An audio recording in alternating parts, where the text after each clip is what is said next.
بسم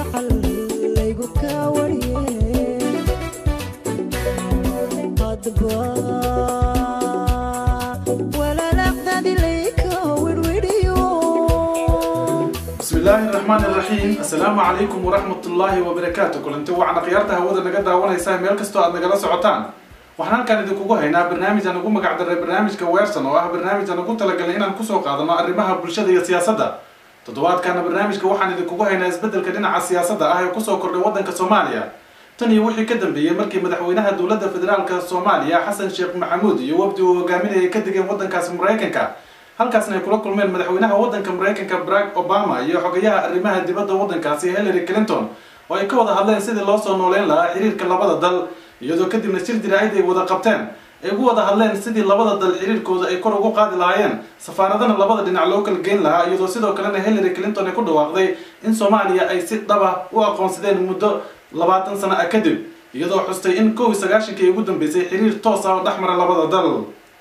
And today, we are taking an important step toward that future. I am delighted to announce that for the first time since 1991, the United States is recognizing the government of Somalia. haddaba daawadayaal si aan u ogaano sida dadka Soomaaliyeed ee ku dhaqan wadankan Holland ay u arkaan isbedelkaas dhinaca siyaasadda ah ee ku soo kordhay wadanka Soomaaliya waxaan kaamirada la dhaxmarnay xubno ka tirsan jaaliyadda Soomaaliyeed ee magaalada Amsterdam ee wadankan Holland iyadoo aan weydiinay sida ay u arkaan fikirkooda iyo waxa ay soo kordhin karto sharciyadan cusub ee la siiyay dawladda federaalka Soomaaliya. Ana iminka ila taagan wariye Soomaaliyeed oo kamid ah wariyaasha ka shaqeeya magaalada tan ee Amsterdam khaasatan Radio Dalmar qaybtiisa magaalada Amsterdam oo ah runtii raadiya ka dhex shaqeeya bulshada Soomaaliyeed ama jaaliyadda Soomaaliyeed ee ku dhaqan wadanka Holland. magacaada adigoo ku bilaabo marka hore walaal waa maastan wacyiga waxa la ciise diiro sida lagu sheegtana waxaan ka howlgalaa magaalada Amsterdam ee wadanka Holland Radio Dalmar sidoo kale waxaan kamid ahay saxuuriyaasha wax ku qora baraha internetka ee Soomaaliya ay dhaaracdaan marka dabcan wax badan aad kala socotaa arrimaha siyaasadda Soomaalida iyo dhinaca bulshada iyo jaaliyadda intaba hadii ay noqon lahayd maanta Soomaaliya waxa loo soo qaataa inay taagan tahay marxalad ka duwan marxaladii hore dawlad aan ku meel gaar ahayn sharciyada dawladnimo ay ka heshay dawladda Mareykanka wixii ka dambeeyay markuu madaxweynaha booqashada ku tagay maxay waxaas oo dhan kula tahay marka u fiirisid oo u barbar dhigtid waxyaabihii hore oo isbedel ay soo kordhinaysa waa su'aal horta aad u muhiim ah runtii maalmaha hadda aynu ku jirro markii aan gadaal u milicsano wixii aan soo maray taariikhda Soomaaliya iyo yacni marxaladii kala gedisnaa waxa aad is hordhigaysaa wax aad u weyn oo isbedel inay soo kordhaan sababtoo ah maanta hadda waxa aad loo hadlayo hadda adigu aad wax iga weydiinaysaa isbedelka cusub ee ka soo kordhay dhinaca Mareykanka dawladda Mareykanka inay tiri Soomaaliya si toos ah u aqoonsanay si rasmi ah xiriir ula sameeyna runtii marka buuga dib loo eego Mareykanku wuxuu ahaa 93gii wadankii shaaciyay in Soomaaliya ay kala baxaan wadooda dib baan loo caawin doono ay noqon doonto meel la iloobo marka boqortooyada la wax kasta ku dhacan laakiin maanta waxa aan arkaynaa isbedel oo weyn oo rabaaniya waana tii la sii filayay oo markii madaxweynaha haatan jira lagu dhawaaqay dawladda Soomaaliya ay noqotay dawlad aan ku meel gaar ahayn runtii Soomaalida daafaha caalamka joogta siyaabo kala duwan ay soo dhaween aad baan loogu farxay waana la filayay in muxuu ahay tan oo kale iyo wax badan oo noo dhiman oo aan islaamahay weli waa wadada inoo soo jira marka haddaan u laabto jawaabta su'aashaada aqoonsiga Mareykanka oo yiri Soomaaliya toos aan ula shaqeynayna waxa ay noqon kartaa tallaabo wanaagsan oo dawladaha kale ee reer galbeedkuna ay ku daydaan sababtoo waxaan ognahay Mareykanka waa furaha hadda maanta la jooga caalamka hortaagan marka haddii Mareykanka oo shalayna anaga dhasbinka nagu riday amba dib noo dhigay ay maanta dhahaan waa la shaqeynaa waxa meesha kaaga muuqanaya inaynu tallaabo wanaagsan qaadi doono insha Allah marka ka waran markii aan ku soo laabana adiga shakhsiyan intaad wadankan joogtay muddo badan qorshayaal badan aad lahayd markaad aragtay Soomaaliya isbedelka hadda ku soo kordhay maxay kula tahay adiga niyadaada iyo qorshayaashaada ay ka bedelaysaa arrintan wax weyn ka bedelaysaa Soomaaliya inkastoo dadka qaar markaan eega anigu aan isleeyahay shalaad ka timid haddana markaan kaliday dib isku fiiriyo wax badan aan anigu hadda Soomaaliya wax nooga 10 sano ha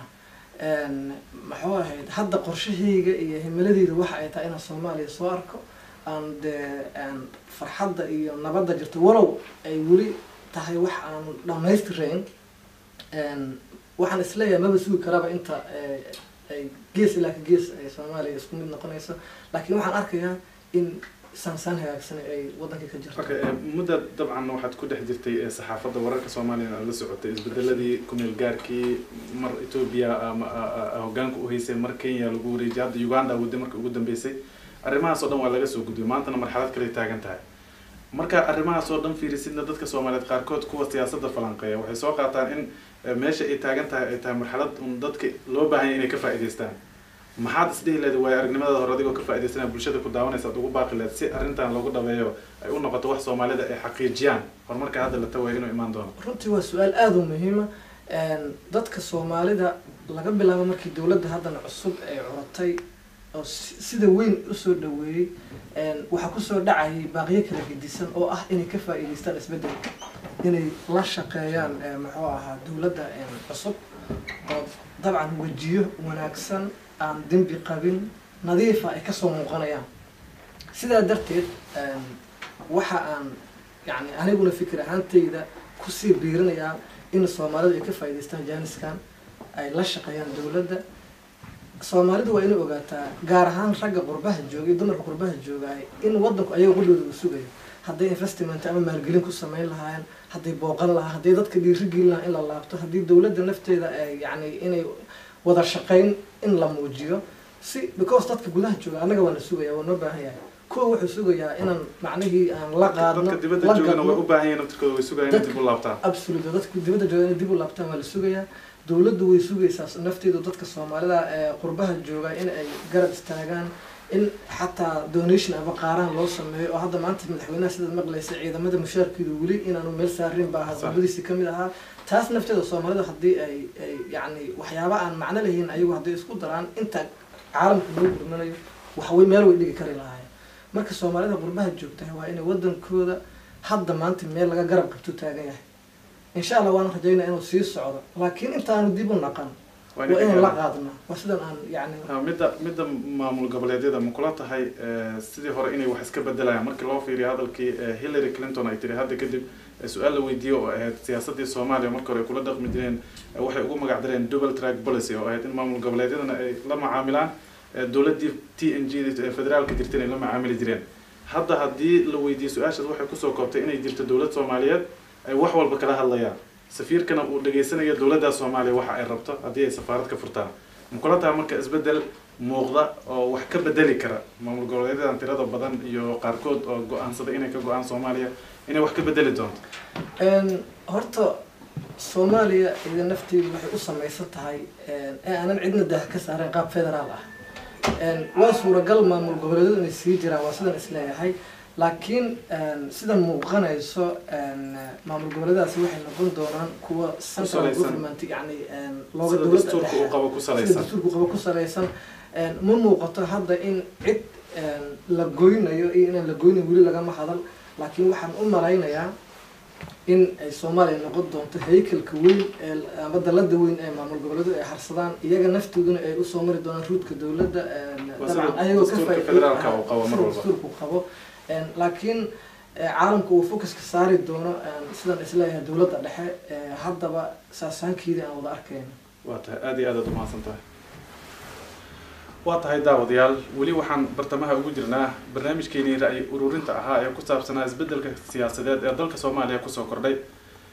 waxaa iminka ila taagan wiil Soomaaliyeed oo kamid ah jaaliyada Soomaaliyeed ee ku dhaqan magaalada Amsterdam oo aan rabay bal in aan weydiiyo ra'yigiisa ku saabsan sida uu arkay isbedelka siyaasadeed ee dawladaha Mareykanka iyo dawladda Soomaaliya dhawaan dhaxmaray wixii ka dambeeyay markii madaxweynaha Soomaaliya uu booqashada ku tagay magaalada Washington ee dalka Mareykanka walaal adigoo magacaada ku bilaabaya أنا معي إبراهيم حسن محمد الله إبراهيم sidee kula tahay maxaad dareemaysaa shucuurtaada oo isbedel ah markii aad maqashay in Soomaaliya 20 sano kadib aqoonsi sharciyad dawladeed uu siiyay Mareykanka والله عادي عن أركها وحوين إنه تهي دلكنا الصومالي إنه دولة والله أقوى زي عالم كلا أقوى زي إنه رلته لبعتني لوصلك بعدي مركا والله ودنك الصومالية إنه نودنا نقضى وعالم كذا ما أقوى صدق وحاد مهمة maxay leedahay adiga go'aamadaada iyo qorshayaashaasi ilaan muddo badan wadankan ku nooleed qorshayaal badan leedahay maxay ka bedeli kartaa arrintan isbedelka Soomaaliya والله دلك الصومالية أنا 20 مالين أنا هذا موجهاي marka inaan wadankan hadda waxaa ugu soo laabtay inaan ka aruursado oon ku laabto dalka Soomaaliya marka waxaa waaye wadankan baraf rafaad 24 saac xagga dagaal iyo rafaada ka jiray imise sanad ku noolad wadankan aniga wadanka waxaan ku noolay 5 sano صح wadanka Talyaaniga ayaan ku noolaan jiray hadda inta waan imaaday marka waxaan dareemayaa aad iyo aad haa 4 bilood aan soo joogay Soomaaliya doorashadii waxaan joogay Soomaaliya doorashadii iyo wixii markaa soo aragtay isbedelka siyaasadeed waxaad go'aan ugu gaartay inaad ugu laabato Soomaaliya aad iyo aad hadda marka waxaan isleeyahay in ay shucuurtii kugu jirtay iyo go'aankii aad gaartay ay sii adkeynaysan Soomaaliya dawlad ahaan loo aqoonsaday aad iyo aad marka waxa waaye wadankan gumaysi ayaa yaalo aan la fahmi karin oo maskaxiyana wadankeena waxa waaye hadda nabad ayaa ka dhacday soo Muqdisho free loo marayaa nolol aad iyo heer sare ayaa lagu noolyahay marka wadankayga inaan u laabto oon luqadeeda ku hadlaayo oon leedahay boosta ku soo dhacdo oo waraaqa ku soo dhacdo oo maskaxda 24 saac waxba ka qabsan karin lagu leeyahay qaxootiga tahay oo adig gumaysi oo wadankii dabcan dhaqamada iyo isfahamka bulshooyinka mar walba aad ay u adag tahay markii wadan kale aad ka soo tagtid waxaan filayaa inaad ula jeedin inta badan in arrimaha Soomaalida aysan intii qurbaha ay joogeen ay dhibaatooyin badan ku qabeen hadda marka haddii aad go'aansatay inaad dib u laabatid maxay kula tahay marka dalka Soomaaliya ilaan maanta waa ammaan dawlad Soomaaliyeed oo sharciyad ka heshay dawladda adduunka ugu awoodda badneed maanta ka shaqeynaysa ammaankii wax badan waa la soo celiyay marka haddii aad tagtid waxa aad ku fikiraysid isla markiiba in wadankii aad inaad la qabsatid oo wax ka samaysid maxaa aad qorshaha maskaxdaada ku jira wallahi aniga Soomaaliya waxaan degnaa qaasatan gobolka Shabeellada Hoose waxaan ku lahay beero waaweyn oo sendiyaal leh shay wax kasta ka soo baxayo wallahi waxa ugu weyn waxa waaye inaan tacbo beeraheegi oon shalay aan ka soo orday oo sideed ula soo orday maanta inaan ku noqdo oon beerihii wax ka tacbado oon gobolkii wadankii Muqdisho aan geysto beerihii tacbada aad u hadda markii aad tagtay wadanka ma soo aragtay beerihii iyo wixii aad ku shaqeyn jirtay inta wadanka soo tayn ka hor waa soo arkay aad iyo aad hadda marka maxaad isleedahay meeshii maxaa iska bedelay inta ka wax weyn iska bedelay markii hore waxa gobolka wax kasto beeraha aad ka taabtid waxa way meel la geenay meesha lahayn hadda waxaan dareemayaa maadaama suuq inuu furmay oo Soomaaliya wax kasta oo beeraha aad ka taabtid aad geenaysid meel kasta loo dhoofinayo oo dawladda aqoonsiga noqoto waa tahay aad iyo aad u mahadsan tahay Ilyas Abuukar waxa uu kamid yahay jaaliyadda Soomaaliyeed ee ku dhaqan magaalada Amsterdam ee wadanka Holland waxaan rabaa bal inaan ogaado ra'yigiisa iyo sida uu u dareemayo shucuurtiisa isbedelka dhinaca siyaasadda ah ee ku soo kordhay wadanka Soomaaliya Ilyas maxay kula tahay xiriirkan cusub ee u bilowday dawladda Soomaaliya iyo Mareykanka ee ah in dawlad ahaan si sharciyan loo aqoonsaday muddo 20 sano kadib والله waxay ila tahay fikrad ahaanteeda inay arrintaas wax badan ka bedeli doonto siyaasadda iyo jahwareerka iyo dhibaatooyinka Soomaaliya ka taagnaa maadaama markii hore lagu soo marayay koox ama wadan kale ama dalaalo ama hay'ado lagu soo marayay haddii director lagu la macaamilayo waxay ila tahay wax badan inay faa'iideynayso waqti badan iyo dhaqaale badan inay meeshii ka soo baxayo oo dadka Soomaaliyeed wax loogu qaban karo sida xagga amniga oo kale iyo adiga waxyaabo badan Mareykanka si laga helaa kalmooyin badan ee hadda director oo lagu imaanayaan dawladda Soomaaliyeed ay sumcad u tahay inay la sameeyso heerkaas ay gaarto ay Mareykanka aqoonsi ka heshay xogaa aniga fikrad ahaanteeda ila tahay sumcad iyo guuleyso